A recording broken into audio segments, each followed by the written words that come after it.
Is Earth as the center of the universe? The sun, the divine council on the planets.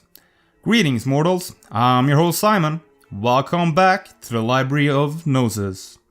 So, the planets are the gods with a small g, or at least it represents their frequency. I've talked about this in my video titled, Is Jesus the Son of God? Consciousness of Planets and Heavenly Bodies. Link up top if you want to check it out.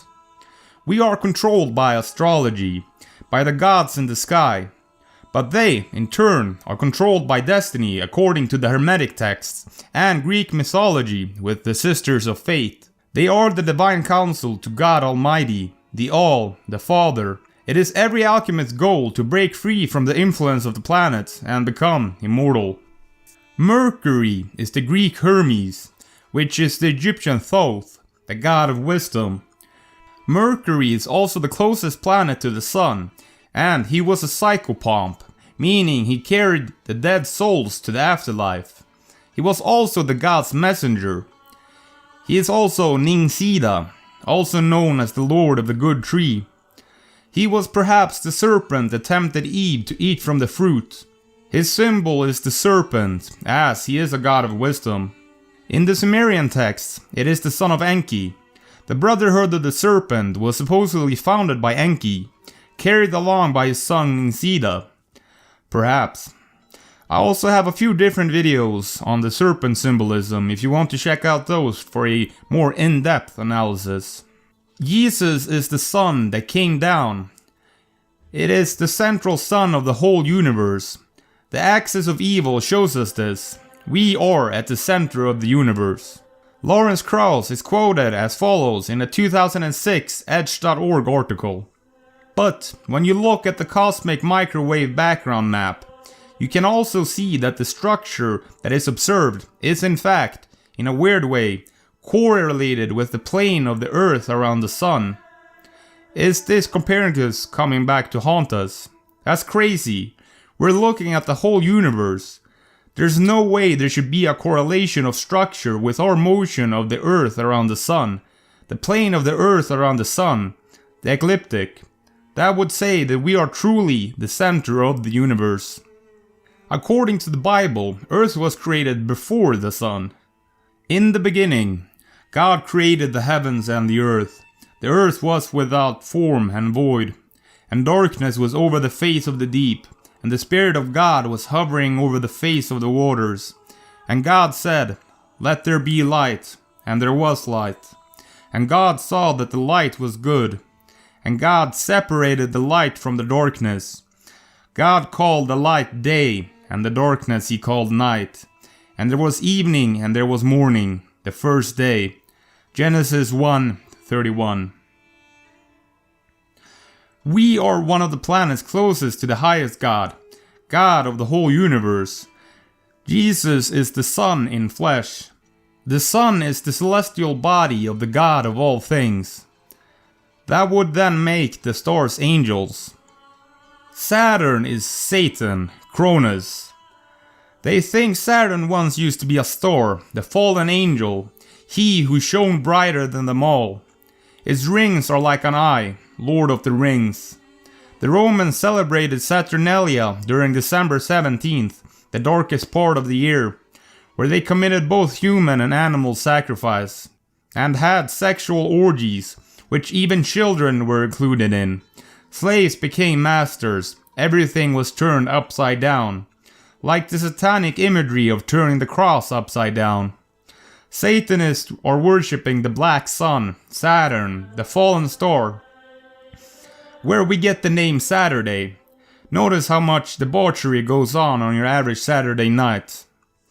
The Jesuits have the black sun as their symbol as well. I'm currently researching this more and making many interesting connections, but I will leave that for a later and more specific video. Earth is Gaia, or Ki in Sumerian, consort of Anu, who created the Anunnaki gods. Anu is Uranus, or Ur-An-Us, who got castrated by his son, Enlil. Enlil/Zeus is Yahweh in the Old Testament, or the biggest planet Jupiter. Maybe the planets were different back then, before Uranus got castrated and Anu was overtaken. Venus is Aphrodite and Ishtar Inanna in Sumerian. Neptune is Enki, which is Poseidon. Ares is Mors, or the Sumerian Nergal. These are their physical and celestial representations in the sky, but they can come down to Earth and walk with us. Just look at the Trojan War. How many times weren't the gods involved in that? And remember that Troy has now been confirmed to have existed. What else from Greek tales might have? I think it would be something truly incredible if they came back down here with us, instead of being out in the heavens. We should do a prayer or something for that, to have the gods return to Egypt, or the land of Chem, as it is also known.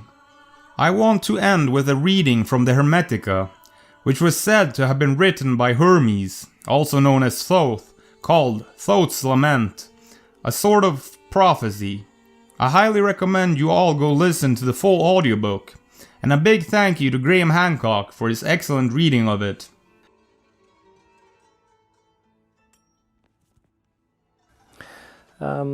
A mysterious body of texts came down to us from the ancient world, from Egypt. And these are called the Hermetic Texts, and they're written in Greek and in Latin.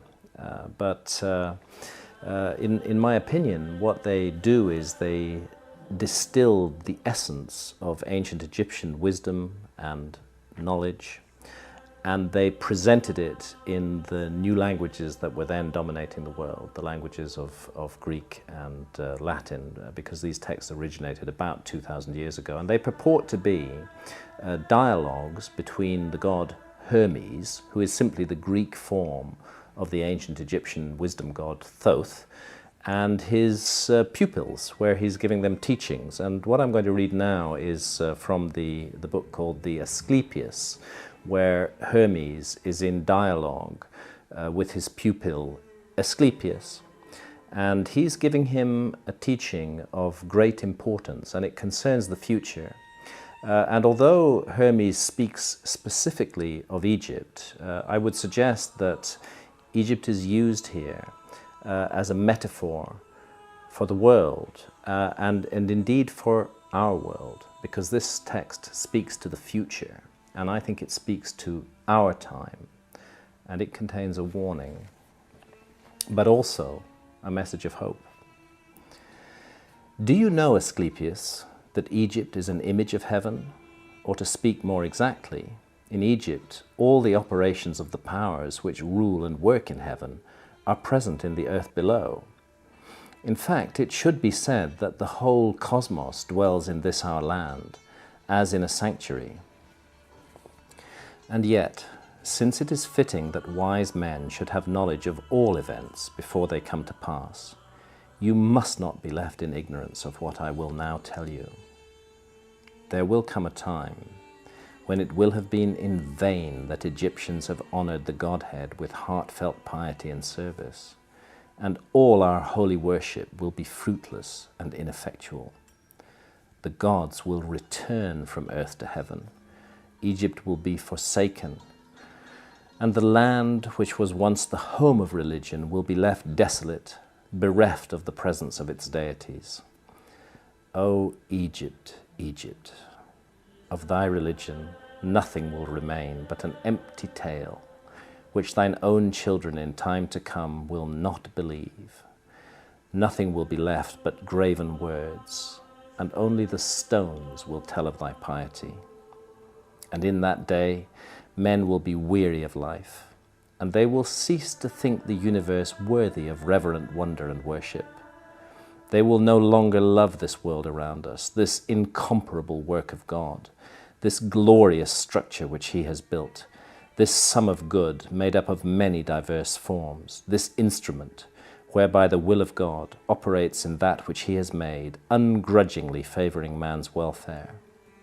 This combination and accumulation of all the manifold things that call forth the veneration, praise, and love of the beholder.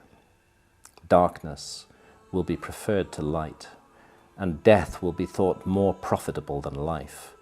No one will raise his eyes to heaven. The pious will be deemed insane, the impious wise. The madman will be thought a brave man, and the wicked will be esteemed as good.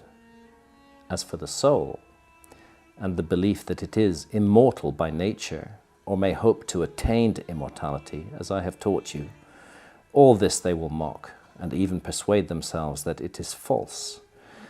No word of reverence or piety, no utterance worthy of heaven will be heard or believed. And so the gods will depart from mankind, a grievous thing, and only evil angels will remain, who will mingle with men and drive the poor wretches into all manner of reckless crime, into wars and robberies and frauds and all things hostile to the nature of the soul. Then will the earth tremble, and the sea bear no ships. Heaven will not support the stars in their orbits. All voices of the gods will be forced into silence. The fruits of the earth will rot. The soil will turn barren, and the very air will sicken with sullen stagnation. All things will be disordered and awry. All good will disappear. But when all this has befallen Asclepius, then God, the creator of all things, will look on that which has come to pass, and will stop the disorder by the counterforce of his will, which is the good. He will call back to the right path those who have gone astray. He will cleanse the world of evil, washing it away with floods, burning it out with the fiercest fire, and expelling it with war and pestilence. And thus he will bring back his world to its former aspect, so that the cosmos will once more be deemed worthy of worship and wondering reverence. And God, the maker and maintainer of the mighty fabric, will be adored by the men of that day with continuous songs of praise and blessing. Such is the new birth of the cosmos. It is a making again of all things good, a holy and awe-inspiring restoration of all nature.